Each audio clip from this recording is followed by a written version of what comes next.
India கூட்டணிக்கு வாக்களிக்கணும்னு சொன்ன உடனேயே நமக்குள்ள நம்ம நண்பர்களுக்கு நிறைய நண்பர்கள் இப்படி தான் கேட்டுருக்காங்க. திமுக அரசாங்கத்தில் அவங்க அப்படியே ஒத்துக்கிட்டீங்களா அப்படின்னு கேட்குறாங்க. காங்கிரஸ் அப்படியே ஒத்துக்கிட்டீங்களா, அவங்க முன்னாடி செஞ்ச தப்பெல்லாம் தெரியாதா அப்படின்லாம் கேட்குறாங்க. எல்லாம் தெரியும். சைக்கிளில் போகிறவராக இருந்தாருன்னா சைக்கிள் விட்டு இறங்கி சைக்கிளை நிறுத்தி வச்சுட்டு துண்டை கையில் வச்சுட்டு வணக்கம் சாமி அப்படிங்கணும். தாத்தா நல்லா இருக்கியா அப்படின்னு கேட்டு அவர் பாட்டு போவார். இந்த காட்சி இருந்தது தமிழ்நாட்டில். திருமணங்கள் நடக்கும் பொழுதும் இதே மாதிரி தான் இருக்கும். பாத்திரமாக எடுத்துகிட்டு வருவாங்க. ஒவ்வொருத்தர் 2-3 பாத்திரம் எடுத்துகிட்டு வருவாங்க. இங்கே பந்தியெல்லாம் முடிஞ்ச பிறகு கடைசியாக அவங்க போயிட்டு அந்த பாத்திரத்தில் சாப்பாடாக கொட்டிடுவாங்க, குழம்பெல்லாம் ஊற்றிடுவாங்க, வேறு ஏதாவது இருக்கலாம் ஊற்றிடுவாங்க. இவங்க வீட்டு எடுத்து போய் சாப்பிடணும். இது தமிழ்நாட்டில் நடந்தது. இன்றைக்கி அப்படி எந்த ஒரு இடத்துலையும் வணக்கஞ்சாமின்னு சொல்கிற பழக்கம் கிடையாது. ஆனால் இந்த நிலைமை மாறணும்னு சிலர் ஆசைப்படுறாங்க. பழைய நிலைக்கு போகணும்னு ஆசைப்படுறாங்க. அந்த பேய் கனவு என்னென்னா ஆர்எஸ்எஸ் பாஜகவோட கனவாக இருக்குது. அவர்கள் கனவு மீண்டும் இன்னொரு 10-20 ஆண்டுகளில் 30 ஆண்டுகளில் 2 தலைமுறைக்குள் கக்கத்தை துணி வைத்துக்கொண்டு வணக்கம் சாமி என்று சொல்ல வேண்டிய ஒரு படிநிலை வேண்டும் என்று ஆசைப்படுகிறார். இந்த தேர்தலில் பாஜக வந்தால் அவரிடம் கேள்வியே கேட்க முடியாது. மோடி அவர்களிடம் கேள்வி கேட்பதற்குரிய வாய்ப்பு பத்திரிகையாளர்களுக்கே கிடையாது. உங்களுக்கு எனக்கும் எப்படி வந்துவிடும். வணக்கம், நான் அரச்சலூர் செல்வம். குறிப்பாக இப்போ இருக்கிற இளைய தலைமுறைக்கு ஒரு காட்சிகளை காட்டணும்னு நினைக்கிறேன். இந்த காட்சிகள் தமிழ்நாட்டில் இருந்த காட்சிகள் தான். நான் சிறுவனாக இருந்து இளைய வயது வரைக்கும் இந்த காட்சிகள் நான் பார்த்துருக்கிறேன். சாலையில் நடந்து போயிட்டுருக்கும் பொழுது, தாத்தாவோடவோ அப்பாவோடவோ நடந்து போயிட்டுருக்கும் பொழுது எதிரில் ஒருத்தர் நடந்து வருவார்.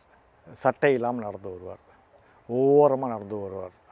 அப்பாவோ தாத்தாவோ சாலையில் மையப்பகுதியில் போயிட்டுருப்பார். இவர் ஓரமாக வருவார். அப்பா வரதை பார்த்துட்டு தாத்தா வரதை பார்த்து இன்னும் ஓரமாக அவர் ஒதுங்குவார். ஒதுங்கிட்டு பக்கத்தில் வந்த உடனே இடுப்புலையோ அல்லது கையிலேயோ வச்சுருந்த துண்டை பக்கத்தில் வச்சுக்கிட்டு செருப்பை கழட்டி விட்டு வணக்கம் சாமி அப்படிம்பார். சைக்கிளில் போகிறவராக இருந்தாருன்னா சைக்கிள் விட்டு இறங்கி சைக்கிளை நிறுத்தி வச்சுட்டு துண்டை கையில் வச்சுட்டு வணக்கம் சாமி அப்படிங்கணும். தாத்தா நல்லா இருக்கியா அப்படின்னு கேட்டு அவர் பாட்டு போவார். அப்பா அப்படி கேட்டு போவார். இந்த காட்சி இருந்தது தமிழ்நாட்டில். அப்போது கல்யாணமெல்லாம் அந்த இடைநிலை கிராமத்தில் இருக்கிற இடைநிலை மேல் சாதியினர் வீட்டில் கல்யாணம்லாம் நடந்ததுன்னா அந்த மக்களுக்கு அந்த அடித்தட்டு சாதிகள் இருக்காங்க இல்லையா, நிறைய சாதிகள் இருக்குது. அந்த அடித்தட்டு சாதிகள்காரர்கள் தான் அந்த தோளில் துண்டை வச்சுட்டு வணக்கம் சாமின்னு சொல்லணும், சைக்கிள் நிறுத்தி வச்சுட்டு வணக்கம் சாமின்னு சொல்லணும். இருந்தது. அந்த சமூக படிநிலையில் இடைநிலை மேல் சாதியினருக்கு கீழ் சாதியினர் அந்த அளவுக்கு பணிஞ்சு நீங்கள் போய் ஆகணும். திருமணங்கள் நடக்கும் பொழுதும் இதே மாதிரி தான் இருக்கும். அந்த அடிநிலை சாதிகளுக்கு வீட்டில் கல்யாணம்டா வந்துடுறா அப்படின்ட்டுருவாங்க. அவ்வளோதான். ஒருத்தர் சொல்லுவாங்க, ஊரில் எல்லாத்தையும் சொல்லிடு அப்படின்ட்டுருவாங்க. இந்த கல்யாண நாள் அன்றைக்கி இரவு இருந்த அன்றைக்கி அவங்கெல்லாம் வருவாங்க. அங்கே சாப்பிட்றதுக்கு இல்லை, பாத்திரமாக எடுத்துகிட்டு வருவாங்க. ஒவ்வொருத்தர் 2-3 பாத்திரம் எடுத்துகிட்டு வருவாங்க.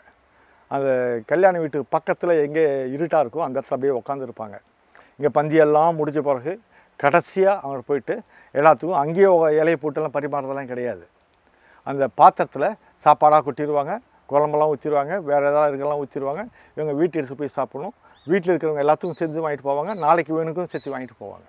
இது தமிழ்நாட்டில் நடந்தது. நான் கண்கூட பார்த்துருக்கிறேன். ஆனால் இன்றைக்கி அது தமிழ்நாட்டில் கிடையாது.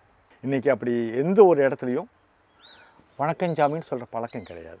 என் தாத்தா கோயிலுக்கு போகும்பொழுது அந்த கோயிலில் பூசையெல்லாம் செய்வாங்க இல்லையா, சிவன் கோயிலில், பெருமாள் கோயிலில் ஐயர்கள் பூசை செய்வாங்க இல்லையா, ஐயர்கள்ட்ட கோயிலுக்கு போய் சாமி வணக்கம் அப்படிம்பாங்க. அவங்க வெளியே வந்த பிறகும், கோயில் விட்டு வெளியே வந்த பிறகும் அதே குறுக்கு வெளியே போகும்பொழுதும் வணக்கம் சாமி அப்படின்னு எங்கள் தாத்தா கொஞ்சம் குனிஞ்சு போய் வணக்கம் சொல்லுவார் அந்த ஐயர்களுக்கு. கோயிலில் வணக்கம் சாமின்னு சொன்னது வேறு, வெளியே வந்தும் அதே மாதிரி வணக்கமாக இருக்கும். இன்றைக்கி அது கிடையாது.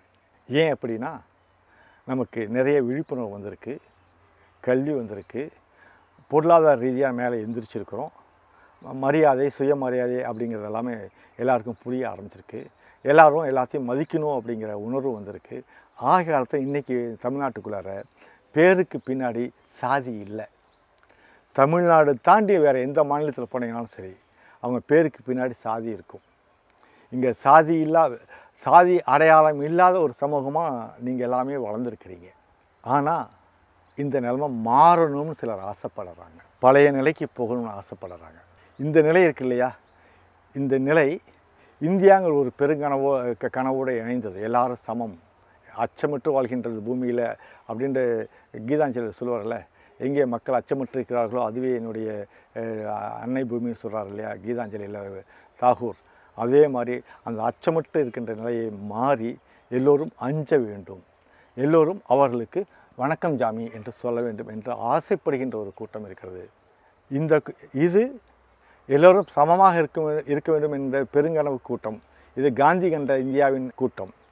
இந்த கனவை தான் இந்தியா இப்படி இருக்கணும், சமமாக இருக்கணும், எல்லோரும் நல்லா இருக்கணுங்கிற கனவை தான் நம்ம எல்லோரும் இளைய வயதிலிருந்து வரிச்சு வச்சுருக்கிறோம். இந்த பெருங்கனவாக அது இருக்குது. அந்த பெருங்கனவு நோக்கி பயணத்தில் போய்கிட்டே இருக்கிறோம். ஆனால் இப்போ இந்த தேர்தலில் இந்த பெருங்கனவுக்கும் ஒரு பேய் கனவுக்குமான தேர்தலாக மாறி போயிருக்கு. அந்த பேய் கனவு என்னென்னா ஆர்எஸ்எஸ் பாஜகவோட கனவாக இருக்குது. அவர்கள் கனவு மீண்டும் இன்னொரு 10-20 ஆண்டுகளில் 30 ஆண்டுகளில் 2 தலைமுறைக்குள் கக்கத்தை துணி வைத்துக்கொண்டு வணக்கம் சாமி என்று சொல்ல வேண்டிய ஒரு படிநிலை வேண்டும் என்று ஆசைப்படுகிறார்கள். அவர்கள் மட்டுமே உச்சத்தில் இருக்க வேண்டும், அவர்களை எல்லோரும் சாமி என்று சொல்ல வேண்டும். ஒவ்வொரு இடைநிலை மேல்சாதியினர் அவர்களை வணக்கம் சாமி என்று சொல்ல வேண்டும். இடைநிலை மேல்சாதிக்கு கீழே இருக்கின்ற சாமிகள் இடைநிலை மேல்சாதியில் இருப்பவர்களை வணக்கம் சாமி என்று சொல்ல வேண்டும் என்று அந்த நிகழ்வு வேண்டும் என்று ஆசைப்படுகிறார்கள். பெண்கள் படிக்கக்கூடாது என்று ஆசைப்படுகிறார்கள், பெண்கள் வேலைக்கு போகக்கூடாது என்று ஆசைப்படுகிறார்கள். அது அந்த பேய் கனவின் ஆசை. அது இந்த பக்கம் எல்லோரும் சமமாக இருக்க வேண்டும், எல்லோரும் நிறைய படிக்க வேண்டும், எல்லோரும் வளமாக இருக்க வேண்டும், எல்லோரும் சகோதர பாசத்துடன் அமைதியாக இருக்க வேண்டும் ஆசைப்படுகிறார்கள். இந்த பெருங்கனவுக்கும் பேய் கனவுக்குமான தேர்தல் இது. இந்த பேய் கனவு வந்தால் தலைமுறைக்கு மீண்டும் ஒரு அடிமை சாசனம் நடக்கும். இந்த பெருங்கனவு வளர்ந்தால் சுதந்திர காற்றில் வாழ்க்கையை வசந்தத்தோடு அனுபவிப்பதாக இருக்கும். எதற்கு வாக்களிக்கப் போகிறோம்? பெருங்கனவிற்கா பேய் கனவிற்கா? பெருங்கனவை இந்தியா கூட்டணி கொண்டு வருகிறது, பேய் கனவை பாஜக கூட்டணி கொண்டு வருகிறது. எந்த கூட்டணி வென்றால் நம் பிள்ளைகளின் பிள்ளைகளின் அவர்களின் பிள்ளைகளின் பெருங்கனவெல்லாம் வசந்தமாக அமைதியாக இருக்கும் என்று நம்புகிறீர்களோ அதற்கு வாக்களிங்கள். நான் நம்புவது இந்தியா கூட்டணி நம்புகிறேன். இந்தியா கூட்டணிக்கு வாக்களிக்கணும்னு சொன்ன உடனேயே நமக்குள்ள நம்ம நண்பர்களுக்கு நிறைய நண்பர்கள் இப்படி தான் கேட்டுருக்காங்க. திமுக அரசாங்கத்தில் அவங்க அப்படியே ஒத்துக்கிட்டிங்களா அப்படின்னு கேட்குறாங்க. காங்கிரஸ் அப்படியே ஒத்துக்கிட்டிங்களா, அவங்க முன்னாடி செஞ்ச தப்பெல்லாம் தெரியாதா அப்படின்னு கேட்குறாங்க. எல்லாம் தெரியும்.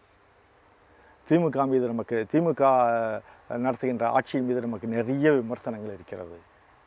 அந்த விமர்சனங்கள்லாம் அவ்வப்பொழுது நாம் பகிரங்கமாக பேசாமல் இருந்ததற்கு காரணம், அப்படி பேசுவது அத்தனையும் பாஜகவுக்கு ஆதரவாக மாறிப்போய்விடும், அவர்கள் தங்களுக்கு ஆதரவாக அதை மாற்றிக்கொள்வார்கள் என்று நான் நம்பியதால் தான் தமிழ்நாட்டில் இருக்கின்ற மிக பெரும்பான்மையான சமூக செயல்பாட்டாளர்கள் திமுக அரசாங்கத்தை வெளிப்படையாக விமர்சிக்காமல் இருந்தார்கள். ஆனால் கடிதங்கள் எழுதுவது, சுட்டி காட்டுவது போன்ற வேலைகளை சத்தமில்லாமல் நடந்து கொண்டிருக்கின்றதை ஒழிய வெளிப்படையாக விமர்சிக்கவில்லை. திமுக அரசாங்கத்தின் மீதும் நமக்கு விமர்சனங்கள் இருக்கிறது, காங்கிரஸ் கட்சி முன்பு செய்தவர்கள் மீதும் நமக்கு விமர்சனங்கள் இருக்கிறது. அதெல்லாம் வேறு. இப்பொழுது வீடு தீப்பற்றி கொண்டு எரிகின்ற நிலை. இந்த நிலையிலே பங்காளியா பகையாளியா ஒட்டா உறவா என்றெல்லாம் பார்ப்பது கிடையாது. தீயை அணைக்க வேண்டும். தீயை அணைத்த பிறகு மீதி பஞ்சாயத்து எல்லாத்தையும் வச்சுக்கலாம். இந்த தேர்தலில் பாஜக வந்தால் அவரிடம் கேள்வியே கேட்க முடியாது. மோடி அவர்களிடம் கேள்வி கேட்பதற்குரிய வாய்ப்பு பத்திரிகையாளர்களுக்கே கிடையாதே. உங்களுக்கு எனக்கும் எப்படி வந்துவிடும்? ஸ்டாலினையோ ராகுலையோ மற்றவர்களையோ நாம் கேள்வி கேட்க முடியும் அல்லவா? அல்லது அவங்க அரசாங்கத்தை நோக்கி கேள்வி கேட்க முடியும் அல்லவா? அந்த கேள்வி கேட்கின்ற வாய்ப்பை இந்தியா கூட்டணி கொடுக்கும், அந்த அரசாங்கங்கள் கொடுக்கும். அவருடைய கொள்கைகள் அப்படியானதாக இருக்கிறது. இந்த பேய்கனவின் கொள்கை வேறாக இருக்கிறது. ஆகவே தான் இந்தியா கூட்டணி வேண்டும் என்று சொல்கிறோம். இந்த எல்லோரும் சமமாக இருக்க வேண்டும், கக்கத்தில் துண்டை வைத்துக்கொண்டு செல்லக்கூடாத ஒரு நிலை வேண்டுமென்றால் இந்த விமர்சனங்கள் எல்லாம் ஒதுக்கி வைத்துவிட்டு, அதையெல்லாம் பின்னாடி பார்த்துக்கொள்ளலாம் என்று ஒதுக்கி வைத்துவிட்டு இவர்களை ஆதரிக்க வேண்டும். நன்றி, வணக்கம்.